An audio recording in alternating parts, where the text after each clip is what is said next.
దేశ ప్రధాన ప్రతిపక్ష నాయకుడు శ్రీ రాహుల్ గాంధీ గారు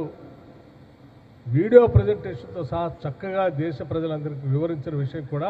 మీ అందరికీ తెలిసింది. కేవలం ఓటు చోరీ గురించి తెలిసిన సమాచారం దేశ ప్రజలకు చెప్పటమే కాకుండా దేశంలో ఉన్నటువంటి పౌరుల ఓటు హక్కులను కాపాడటం కోసం ఆయన పెద్ద ఎత్తున బీహార్లో పాదయాత్ర కార్యక్రమాన్ని కూడా చేపట్టడం జరిగినటువంటి విషయం కూడా మీ అందరికీ తెలిసింది. దానికి సంబంధించి కూడా పిఏసీ కమిటీలో వారు చేస్తున్నటువంటి పౌరుల హక్కులు కాపాడటం కోసం, ఓటు చోరీకి వ్యతిరేకంగా భారత రాజ్యాంగాన్ని నిలబెట్టడం కోసం వారు చేస్తున్నటువంటి పోరాటానికి సంపూర్ణంగా మద్దతు తెలపటమే కాకుండా సంఘీభావం తెలపటం కోసం తెలంగాణ రాష్ట్రం నుంచి కూడా రేపు 26వ తారీఖు నాడు రాష్ట్ర ముఖ్యమంత్రి శ్రీ రేవంత్ రెడ్డి గారి నాయకత్వంలో ఈ రాష్ట్రానికి సంబంధించినటువంటి కేబినెట్ సహచరులు అందరం కలిసి, అలాగే రాష్ట్ర కాంగ్రెస్ కమిటీ అధ్యక్షుడితో సహా సీనియర్ నాయకులతో సహా కలిసి వారి పాదయాత్రలో పాల్గొనటానికి వెళ్ళాలని నిర్ణయం చేయటం కూడా జరిగింది. అలాగే రాహుల్ గాంధీ గారు చెప్పినట్టుగా సిపెక్ సర్వే చేయడం ఒకటే కాకుండా ఆనాటి ఎన్నికల వాగ్దానం మేరకు ఓబీసీలకి 42% రిజర్వేషన్ ఇస్తామని కాంగ్రెస్ పార్టీ ఇచ్చినటువంటి వాగ్దానం మేరకు సర్వే చేపించి, క్యాస్ట్ సర్వే జరిపించి, ఆ సర్వే ద్వారా వచ్చిన సహేతుకమైనటువంటి సంఖ్యతో శాసనసభలో ప్రవేశపెట్టి, ఆ శాసనసభలో ఆ సంఖ్య ద్వారా ఓబీసీలకి 42% రిజర్వేషన్ని బిల్లుల రూపేణా సభలో పెట్టి బిల్లు పాస్ చేసి, 2 బిల్లులు, ఒకటి స్థానిక సంస్థల ఎన్నికల్లో 42% రిజర్వేషన్ కల్పిస్తూ, రెండవది ఉద్యోగ అట్లాగే విద్యా అవకాశాల్లో రిజర్వేషన్ కల్పిస్తూ చేసినటువంటి 2 బిల్లులు సంబంధించి, అట్లాగే 50% క్యాప్ గత టీఆర్ఎస్ ప్రభుత్వ హయాంలో ఆనాడు కేసీఆర్ గారు ముఖ్యమంత్రిగా ఉండి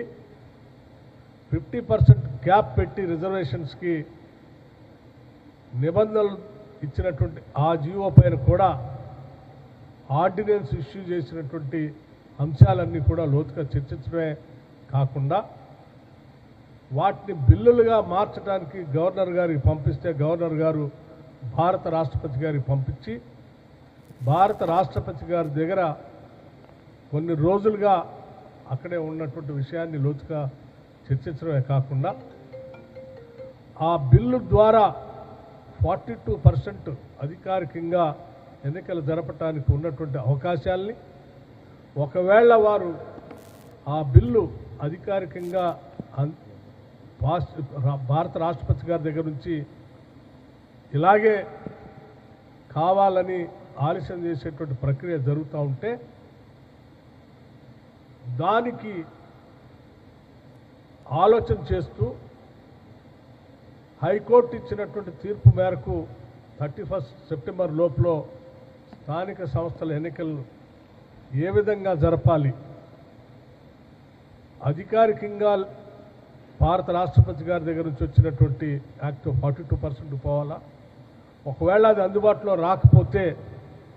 పార్టీ పరంగా 42% రిజర్వేషన్ వెళ్ళాలా అనే అంశాలపైన పిఎస్సికి సంబంధించినటువంటి సభ్యులంతా సుదీర్ఘంగా చర్చించిన తర్వాత ఈ అంశాలపైన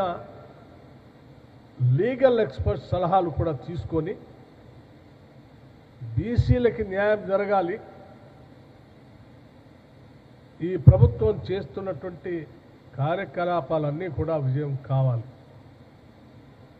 దానికి దోహదపడేటువంటి లీగల్ సంబంధించిన అంశాలన్నింటినీ కూడా లీగల్ ఎక్స్పర్ట్స్తో సంప్రదించి వారి సలహాలు తీసుకొని 28వ తారీఖు లోపల ఒక రిపోర్ట్ని పార్టీకి ప్రభుత్వాన్ని సబ్మిట్ చేసే విధంగా పిఎస్సి కమిటీ ఒక తీర్మానం చేయటం కూడా జరిగింది. ఆ కమిటీ సంబంధించి రాష్ట్ర కాంగ్రెస్ కమిటీ అధ్యక్షులు శ్రీ మహేష్ కుమార్ గౌడ్ గారు ప్రకటిస్తారు ఎవరెవరిని ఆ కమిటీలో పెడతారని. కానీ వేసినటువంటి కమిటీ 28వ తారీఖు లోపల దీనికి సంబంధించినటువంటి లీగల్ ఎక్స్పర్ట్స్ అందరితో ఈ దేశంలో ఉన్నటువంటి న్యాయ కోవిదులు పెద్ద పెద్ద వాళ్ళు, అట్లాగే ఈ సిపెక్ సర్వే ద్వారా వచ్చినటువంటి సంఖ్య లేకపోతే సిపెక్ సర్వే ద్వారా వచ్చినటువంటి సమాచారం మొత్తానికి సంబంధించి ఒక ఇండిపెండెంట్ ఎక్స్పర్ట్